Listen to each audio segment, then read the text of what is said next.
નમસ્કાર મિત્રો આમને પહેલાં મેં તમને માઇક્રો ટીચિંગની અંદર વિષયાભિમુખ કૌશલ્ય શું છે એની આપણે બે વિડીયોની અંદર આપણે ચર્ચા કરી ગયા છીએ।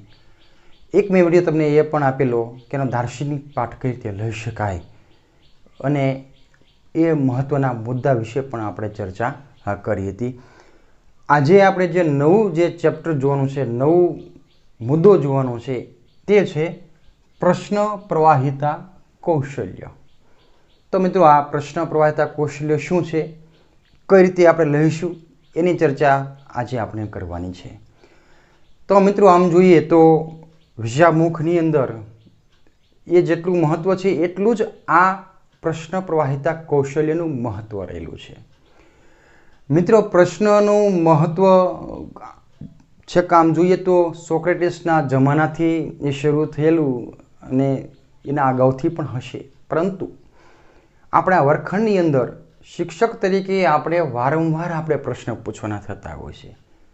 કેલ્વિન નામના એક વિદ્વાને તો એવું કહ્યું કે પ્રશ્ન પૂછવો એ તો એક ઉત્તેજક છે અને દરેક શિક્ષકની સાથે એ સહજતાથી એ પ્રાપ્ય રહેલું હોય છે। તો અહીંયા આપણે શિક્ષક તરીકે આપણે જ્યારે પ્રશ્ન પૂછીએ છીએ ત્યારે આપણે કેવા પ્રશ્ન પૂછવા જોઈએ, કેવા પ્રશ્ન આપણે ટાળવા જોઈએ એની આપણે અત્યારે ચર્ચા કરીશું।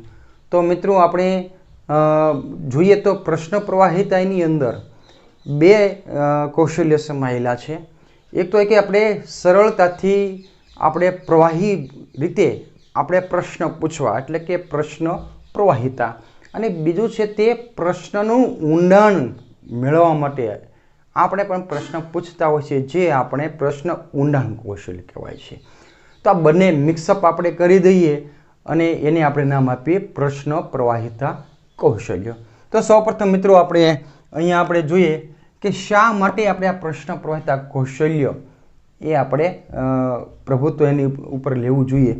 તો સૌપ્રથમ મિત્રો એ છે કે જ્યારે આપણે પ્રશ્ન પૂછીએ ત્યારે સોક્રેટિસ એ જ વાત કરતો કે જ્યારે પ્રશ્ન પૂછી અને એક જ્ઞાન બધન બહાર લાવતો, તો વિદ્યાર્થીની અંદર રહેલું જ્ઞાન છે એ જ્ઞાનને આપણે તપાસવા માટે, વિદ્યાર્થીમાં રહેલા જ્ઞાનને આપણે બહાર લાવવા માટે આપણે પ્રશ્ન કરતા હોઈએ છીએ। બીજું કે જ્યારે આપણે વર્ગખંડની અંદર હોઈએ છીએ ત્યારે કેટલાક જે છે વિદ્યાર્થી બેધ્યાનમાં હોય છે। આપણે પૂછીએ ત્યાં ઝબકારો આપણી પેલો થઈ જાય છે, એનું ધ્યાન હોતું નથી। તો આવા વિદ્યાર્થીઓને એ આપણા લેક્ચરની અંદર, આપણા વર્ગખંડની અંદર એ બીજે ક્યાંક ન જતો રહે, શારીરિક રીતે ત્યાં બેઠો હોય પણ મનથી ક્યાંનો ક્યાં જતા રહે। તો આવા બેધ્યાનપણા વિદ્યાર્થીમાં રહેલા હોય એમને અટકાવવા માટે પણ આપણે પ્રશ્ન પૂછતા હોઈએ છીએ। પછીનું છે કે વર્ગમાં સામેલગીરી, બહુ મહત્વનો આ મુદ્દો રહેલો છે કે વર્ગખંડની અંદર માત્ર ને માત્ર આપણે ન બોલીએ, એટલે કે શિક્ષક જે છે એ માત્ર ન થાય, એટલે કે એક માર્ગીય પ્રવૃત્તિ ન થાય, વન વે નહીં, પરંતુ ટુ વે હોવી જોઈએ, ઇન્ટરેક્શન હોવું જોઈએ। અને ઇન્ટરેક્શન ક્યારે થશે? જ્યારે શિક્ષક વિદ્યાર્થીને પૂછશે ત્યારે જ થશે ને। એટલે વિદ્યાર્થીની જે સક્રિયતા, એની જે સામેલગીરી છે વર્ગખંડની અંદર એ વધારવા માટે પણ આપણે પ્રશ્ન પૂછતા હોઈએ છીએ। પછીનું છે કે સ્પષ્ટીકરણ થાય, કોઈ પણ મુદ્દો આપણે સમજાવ્યો હોય તો વિદ્યાર્થી બરાબર સમજ્યા છે કે નહીં એ જાણવા માટે પણ આપણે પ્રશ્ન પૂછતા હોઈએ છીએ। અત્યારે હું તમને વિડીયો આપી રહ્યો છું તો એની એક મર્યાદા છે કે હું તમને પ્રશ્ન પૂછતો નથી, પરંતુ એ મર્યાદાને હવે તમે જાણો છો મિત્રો કે હું અત્યારે આયોજન જોઈ રહ્યો છું, બધાના જવાબ આપી રહ્યો છું, એટલે ટુ વે ઇન્ટરેક્શન મેં જુદી રીતે મેં કરી નાખ્યું છે। મેં તમારા સુધી અને તમે મારા સુધી એકબીજાને આપણે પ્રશ્નોત્તરી થઈ રહી છે, પરંતુ આપણે જ્યારે વર્ગખંડની અંદર હોય ત્યારે મેં કંઈ જે સમજાવ્યું હોય અથવા શિક્ષકે જે કાંઈ સમજાવ્યું હોય એ બરાબર વિદ્યાર્થીમાં સમજાયું છે કે નહીં એ જાણવા માટે પણ આપણે સ્પષ્ટીકરણ થયું છે કે નહીં જાણવા માટે આપણે પ્રશ્ન પૂછતા હોય છે। બીજું, વર્ગખંડને આપણે લાઈવ બનાવવાનો છે। અહીંયા આ વિડીયો દ્વારા એટલું બધું લાઈવ ન બની શકે એની મર્યાદા છે, પરંતુ વર્ગખંડને આપણે જ્યારે લાઈવ બનાવવો હોય ત્યારે બધા જ વિદ્યાર્થીઓ ભાગ લેતા હોય, એની સક્રિયતા હોય તો એ લાઈવ બનતો હોય છે। તો એ લાઈવ કરવા માટે પણ આપણે પ્રશ્ન પૂછીએ છીએ। વિવેચનાત્મક દ્રષ્ટિ વિકસાવવા કેટલાક પ્રશ્નો એવા હોય છે કે જે વિદ્યાર્થીઓ મનોમંથન કરી અને આપણને જવાબ આપે, એમાં રહેલું સારામાં સારું કયું પાસું છે એનું મનોમંથન કરશે અને પછી જવાબ આપશે. તો કેટલાક વિદ્યાર્થીઓ આવા ગિફ્ટેડ જે ચિલ્ડ્રન હોય એની આપણે શોધવામાં પણ આપણે પ્રશ્ન કરતા હોઈએ છીએ. ઘણી બધી રીતે થઈ શકે. આપણે મૂલ્યાંકન માટે પણ પ્રશ્ન કરીએ છીએ. આપણે એક વર્ગ લીધો હોય ને વર્ગની અંદર પછીનો છેલ્લી 5 મિનિટની અંદર આપણે મૂલ્યાંકન કરતા હોઈએ છીએ. તો આ વિદ્યાર્થીનું મૂલ્યાંકન કરવા માટે પણ પ્રશ્નો આપણે પૂછતા હોઈએ છીએ. તો મિત્રો આવી રીતે અનેક રીતે એના મહત્ત્વ રહેલું છે. પ્રશ્ન કૌશલ્યનું મહત્ત્વ રહેલું છે. અને બીજું મારે ખાસ તો એ કહેવાનું છે કે આ પ્રશ્ન પ્રવાહિતા કૌશલ્ય એ દરેક કૌશલ્યની અંદર ગર્ભિત રહેલું જ છે. દાખલા તરીકે તમે હમણાં હવે કામે લાગ્યા છો વિષયાભિમુખ કૌશલ્ય, તો વિષયાભિમુખ કૌશલ્યની અંદર પણ તમે પ્રશ્ન તો પૂછવાના થાય છે. તો આ પ્રશ્ન કેવી રીતે પૂછાવવો જોઈએ એનું આપણે મહત્ત્વનું છે. તો આ બધા જ જેટલા કૌશલ્ય આવશે દરેક કૌશલ્યની અંદર પ્રશ્ન પૂછવાનું છે. તો પ્રશ્ન પૂછવાનો છે તો ત્યાં પણ આપણે પ્રશ્ન પ્રવાહિતા કૌશલ્ય જો બરાબર આપણે એની અંદર માસ્ટરી મેળવી છે તો સારી રીતે આપણે પ્રશ્ન પૂછી શકશું. તો મિત્રો આ શા માટે એનો જવાબ હતો.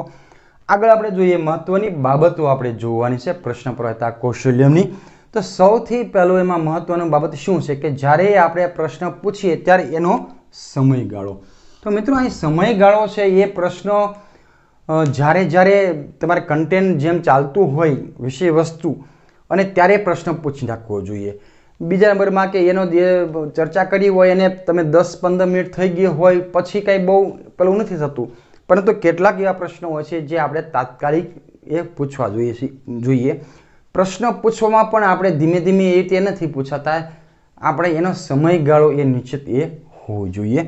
પછીનું વાત જે છે તે ક્રમિક અને તાર્કિક રીતે. આ બહુ મહત્ત્વનું રહેલું છે મિત્રો કે જ્યારે આપણે પ્રશ્ન પૂછીએ છીએ ત્યારે પણ આપણે પ્રશ્ન પૂછવામાં પણ ક્રમિકતા હોવી જોઈએ, તાર્કિકપણું હોય એમાં હોવું જોઈએ.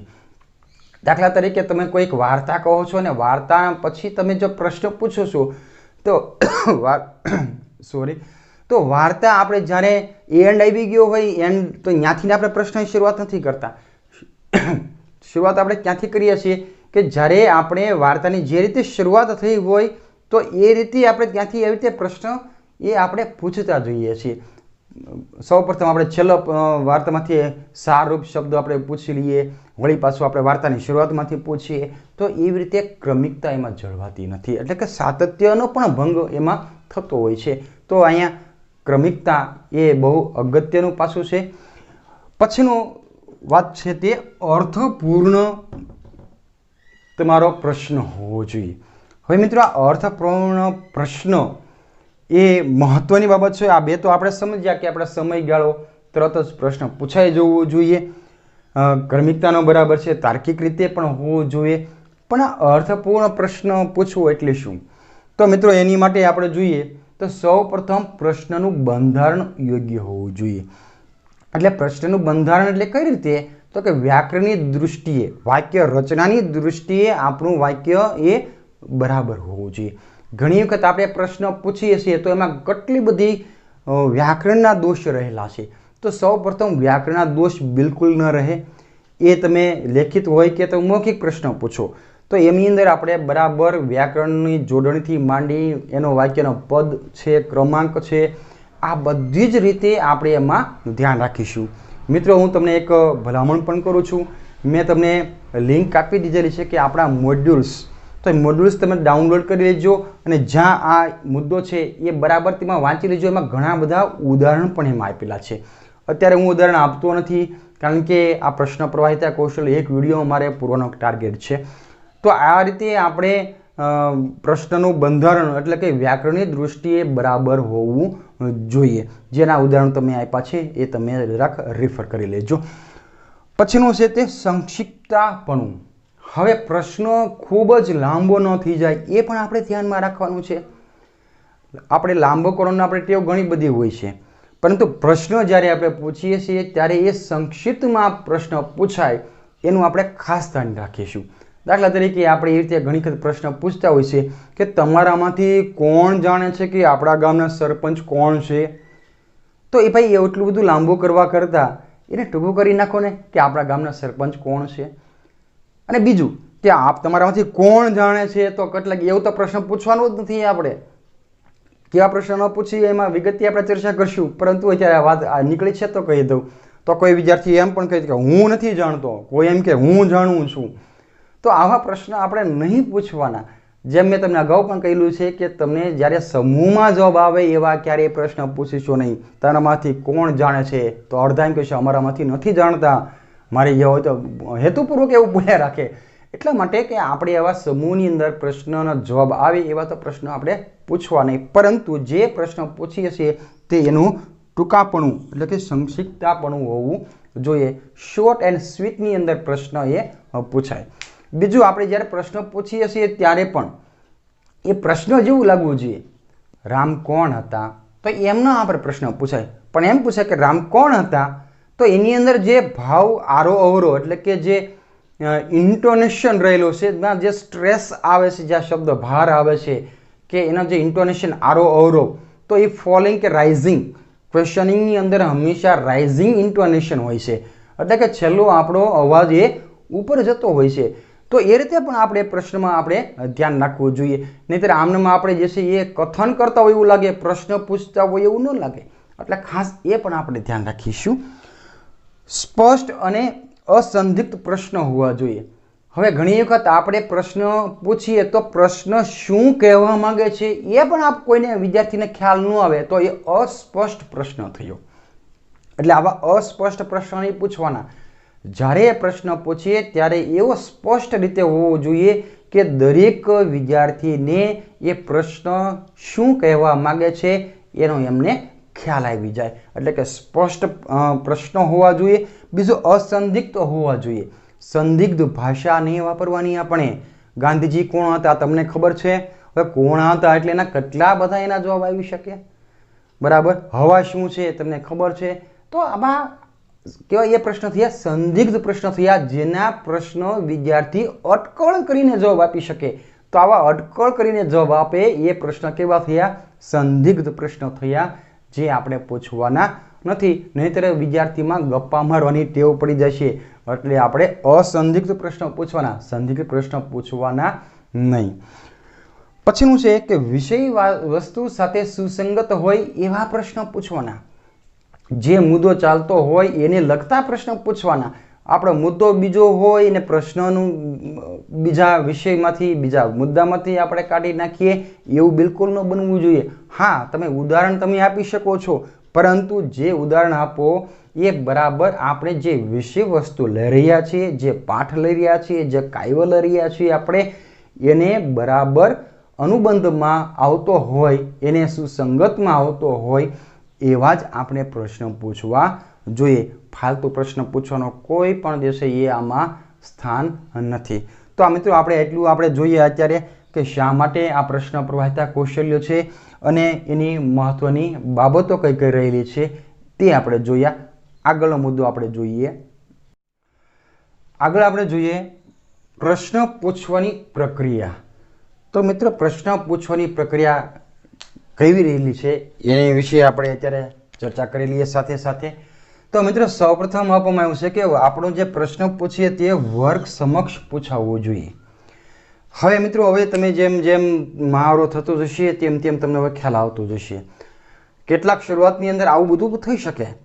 કોઈ તાલીમાર્થી હોય શરૂઆતની અંદર બધું ખ્યાલ ન આવતો હોય, એક તો ગભરાતો હોય, પગ પણ જશે કે બેકી આમ રમતા હોય અને એમાં આ બધો પ્રશ્ન પૂછવાનો હોય, તો શું થતું હોય છે કે એ વિદ્યાર્થી વર્ગખંડની અંદર સમક્ષ ન જુએ, પણ એકાદ કોઈક વિદ્યાર્થી હોય એની સામું જોઈને આવી રીતે નકરા પ્રશ્ન કરી રાખે. બીજા વિદ્યાર્થી બેઠા છે એનું એ નોંધ પણ ન લે. તો મિત્રો જ્યારે જ્યારે આપણે પ્રશ્ન પૂછીએ છીએ ત્યારે આખા વર્ગખંડની અંદર આપણે ધ્યાન રાખી અને વર્ગખંડની સમક્ષ આપણે એ પ્રશ્ન પૂછાવવો જોઈએ. કેટલાક તાલીમાર્થીઓ પણ મિત્રો હોય છે કે આખો વર્ગ 2 કે 3 જ વ્યક્તિ સામે જોઈને જ એ પ્રશ્ન કરતા હોય છે, બીજાની સામે એ નજર પણ નથી કરતા. અરે બીજા પણ બેઠા છે એને પણ જો, એ પણ સરસ મજાના તૈયાર થઈને આવતા હોય છે, નથી જોતા. આટલા માટે કે વર્ગ સમક્ષ આપણું ધ્યાન એ હોવું જોઈએ અને દરેકને એવું થવું જોઈએ કે મને પ્રશ્ન પૂછવાના છે. એટલે દરેક સામે તમે એની સામે તમારે આઈ કોન્ટેક્ટ હોવો જોઈએ તમારો, તો આપણે આ બધાને એમ લાગશે કે અમને ભણાવી રહ્યા છે, નહીંતર એમ થશે કે એકાદ જૂથને એ સાહેબ ભણાવી રહ્યા છે. તો આ રીતે વર્ગખંડ સમક્ષ એ પ્રશ્ન પૂછાવવો જોઈએ. બીજું, આપણે જે પ્રશ્ન પૂછીએ છીએ એનું વારંવાર પુનરાવર્તન ન કરવું. એક પ્રશ્ન પૂછ્યો કે ભાઈ આ રામદાસ ચૌધરી કોણ થા, તો એ પ્રશ્નને આપણે વારંવાર રિપીટ કરીએ છીએ. ફરીને વળી આપણે 1 મિનિટ પછી તરત પાછો પ્રશ્ન પૂછીએ કે રામદાસ ચૌધરી કોણ થા. આવું આપણે કરીએ તો શું થશે કે વિદ્યાર્થી એ બે ધ્યાન બનશે કે સાહેબ તો 2-3 વખત પ્રશ્ન બોલવાના જ છે ને.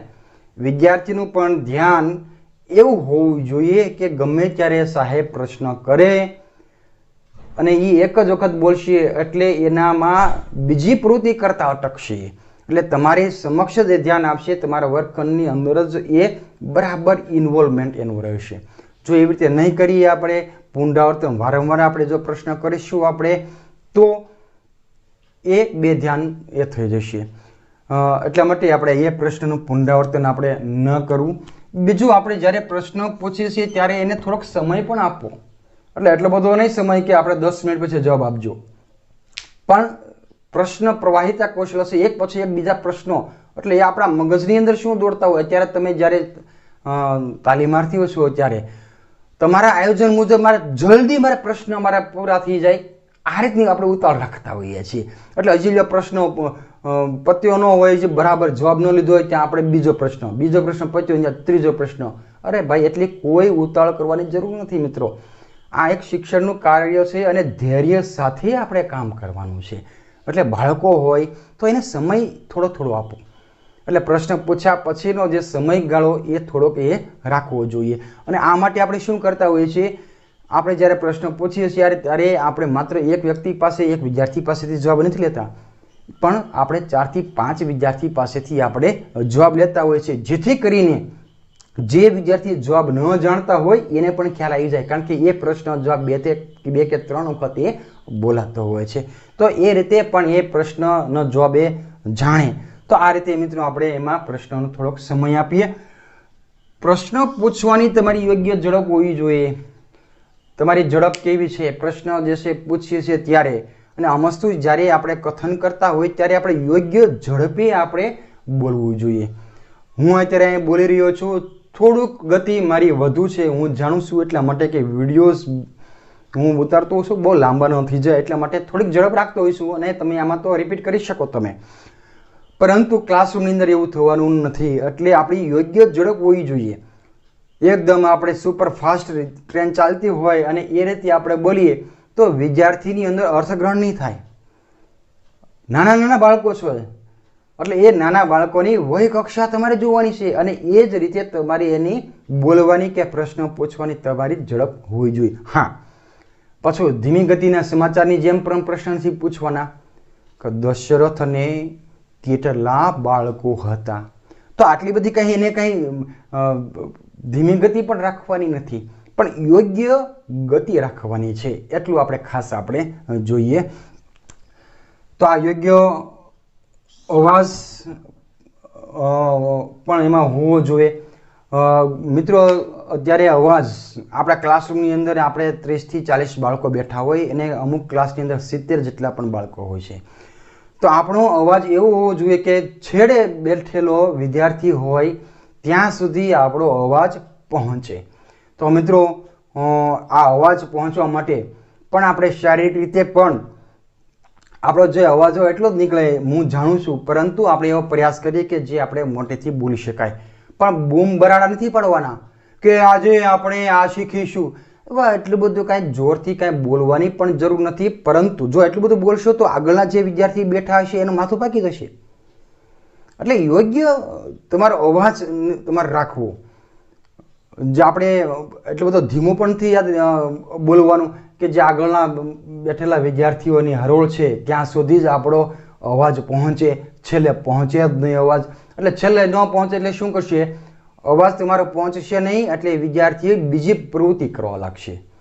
તમે પણ આવી કરી છે બરાબર ને, કંઈક ને કંઈક નજર છુપાવીને બેન્ચીસની અંદર ચિઠ્ઠી દ્વારા વાતો કરવા મળ્યા હશો, તમે પાણી પીવા મળે નાના બાળકો, ભાગ ખાવા મળે, આવી બીજી પ્રવૃત્તિ કરવા માંડે, કારણ કે તમારું કાંઈ સમજાતું નથી, અવાજ તમારો પહોંચતો નથી.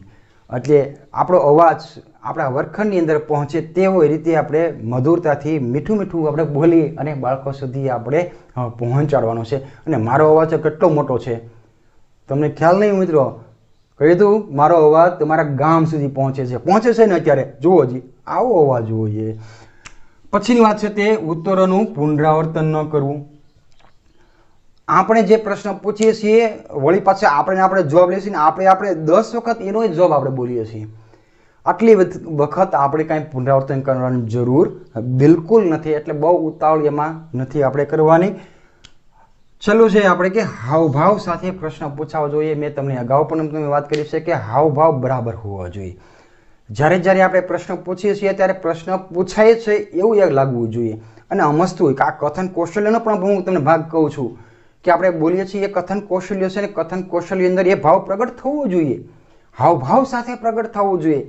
કથનમાં અંદર સુખ અને દુઃખના પણ પ્રસંગો આવે, તો દુઃખના પ્રસંગોની અંદર આપણો હાવભાવ બદલાઈ જતો હોય છે. સુખના પ્રસંગને આનંદના પ્રસંગો હોય તો ત્યાં એ બદલાઈ જતો હોય છે. તમે ઝાંસીની રાણીની વાત કરતા હો તો પછી તમારો ભાવ એવો પ્રગટ થવો જોઈએ, ઝાંસીની રાણી પ્રગટ થઈ જોઈએ ક્લાસરૂમની અંદર. પછી ઝાંસીની રાણીએ આમ કરીને તલવાર કાઢી અને લડવા ગઈ, આવી રીતે આપણે બોલશું, કથન કરશો તો બિલકુલ નહીં ચાલે. પછીની ઝાંસીની રાણીએ જે છે તલવાર ખેંચી અને સામેના બધા જ ને વાત કરી, તો એમાં ઝાંસીની રાણી તમે પ્રગટ કરવાની છે મિત્રો. તમારો હાવભાવ બરાબર તમારે લાવવાનો છે. અને આ બધું જ આપણે 2 વર્ષની અંદર મિત્રો શીખવાનું છે, અને બધું જ એ તમને સરસ રીતે તમને આવડી જશે. તો મિત્રો આ હતું પ્રશ્ન પૂછવાની પ્રક્રિયા આપણે કઈ રીતે હોઈ શકે. પછીનો આગળનો મુદ્દો આપણે પછીની વાત છે મિત્રો કે કેવા પ્રશ્ન ન પૂછાય. તો આમાં આપણે જોઈએ તો સૌપ્રથમ આપણે જોઈશું કે જે પ્રશ્નનો જવાબ હા અથવા ના ની અંદર જે આવતો હોય એવો પ્રશ્ન આપણે પૂછવાનો નથી. તો મિત્રો આપણે ઘણી વખત આપણે કહીએ છીએ ને કે તમે ગાંધીનગર જોયું છે, તો એ પ્રશ્નનો જવાબ શેમાં આવશે? હા અથવા ના ની અંદર આવશે. તો આવા હા કે ના આવે એવા પ્રશ્નો આપણે પૂછવાના નથી. હા, you can ask this question in English language. તમે અંગ્રેજી ભાષાની અંદર આ પ્રશ્ન તમે પૂછી શકો છો, કારણ કે અંગ્રેજીની અંદર ઇન્વર્ઝન ક્વેશ્ચનની રચના આવે છે, અને એ રચના માટે આપણે ઇંગ્લિશ લેંગ્વેજની અંદર માત્ર આપણે યસ ઓર નો પ્રકારના આપણે પ્રશ્ન પૂછી શકીએ છીએ. બાકી કોઈ પણ વિષયની અંદર તમારે પ્રશ્ન પૂછવાના નથી. પછીનો જે આવે છે તે સૂચનશીલ પ્રશ્ન ન હોવો જોઈએ.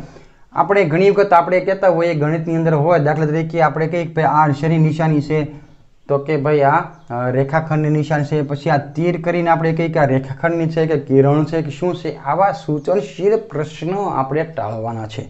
બને ત્યાં સુધી આવા બધા પ્રશ્ન ન પૂછાય એ આપણે ધ્યાનમાં રાખવાનું છે. અટકળ પ્રશ્ન નહીં પૂછવાનો કે 21મી સદીના પ્રારંભમાં ભારતમાં કેટલી વસ્તી થઈ હતી, તો કોઈ એટલા કરોડ કે કોઈ 90 કરોડ, 85 કરોડ ને 90. આવા અટકળ આવે એવા પ્રશ્ન પૂછવાના નથી, જેથી કરીને વિદ્યાર્થીને ગપ્પા મારવાની મજા આવે. પછી તો એ ગપ્પા માર્યા જ રાખશે અને તમે પછી વિદ્યાર્થીને આખા વર્ગને કંટ્રોલ કરવો એ મુશ્કેલ ભર્યું કામ થઈ જશે. તો એવા પ્રશ્નો આપણે ન પૂછીએ. જે બાબતો સમર્થનને લગતા હોય એવા પ્રશ્નો આપણે પૂછવા નથી. આપણે દાખલા તરીકે હું એમ કહું છું મજા આવે છે ને, હા કે ના, આમાં કરીએ આપણે, તો આ સમર્થન માંગતા કેટલાક પ્રશ્નો હોય છે. પરંતુ મેં ફરીને કહું છું કે આવા તમે અંગ્રેજીની અંદર પૂછી શકો છો, કારણ કે ત્યાં ક્વેશ્ચન ટેગ આવે છે જેનો આપણે સમર્થનના પ્રશ્ન હોય છે, પણ એ પ્રશ્ન પૂછવા માટે નથી, એ માત્ર આપણે સમર્થનને લગતા હોય છે. તો એવા પ્રશ્ન આપણે પ્રશ્ન પ્રવાહિતાની અંદર આપણે એને સ્થાન આપીશું નહીં. પછીનું છે પડઘા પ્રશ્નો. આ પડઘા પ્રશ્ન એટલે શું? જે પ્રશ્નો જે હું બોલું અને આખા રૂમની અંદર પડઘો પડે એવો પ્રશ્ન અને પડઘા પ્રશ્ન નથી કે જવાબ આપ્યા પછી જ આપણે તરત જ આપણે પ્રશ્ન પૂછીએ છીએ, એને આપણે પડઘા પ્રશ્ન કહેવાય. દાખલા તરીકે હું એમ કથન કરતો હોય કે ગુજરાત રાજ્યનું પાટનગર ગાંધીનગર છે, તરત જ હું પ્રશ્ન પૂછું કે ગુજરાત રાજ્યનું પાટનગર કયું છે, હજી હું બોલી જ રહ્યો છું ત્યાં જ હું પ્રશ્ન પૂછું છું, એવા પ્રશ્નને પડઘા પ્રશ્ન કહેવાય. જે આપણે આ પ્રશ્ન પ્રવાહિતાની અંદર અથવા આપણા વર્ગખંડની અંદર આવા પ્રશ્નો આપણે પૂછવાના નથી. પછીનું છેલ્લું છે મિત્ર, કઠિન અને અસ્પષ્ટ પ્રશ્ન પણ નથી પૂછવાના. કઠિન પ્રશ્ન એટલે વિદ્યાર્થીની વય કક્ષાનો બહારનો પ્રશ્ન, જે એ જાણતા ન હોય, બરાબર, એવો પ્રશ્ન પૂછવાનો નથી. ને અસ્પષ્ટ, જે મેં તમને વાત કરી દીધી છે, સંદિગ્ધ પ્રશ્ન આપણે પૂછવાના હોતા નથી. તો મિત્રો આટલી વાત આ પ્રશ્ન પ્રવાહિતા કૌશલ્યની અંદર છે. ફરીને હું તમને કહું છું કે તમે મેં આપેલા મોડ્યુલ્સની લિંકમાં તમે ડાઉનલોડ કરી અને પ્રશ્ન પ્રવાહિતા કૌશલ્યને આ વિડીયો જોયા પછી તમે નિરાતે એનો અભ્યાસ તમે કરી લેજો.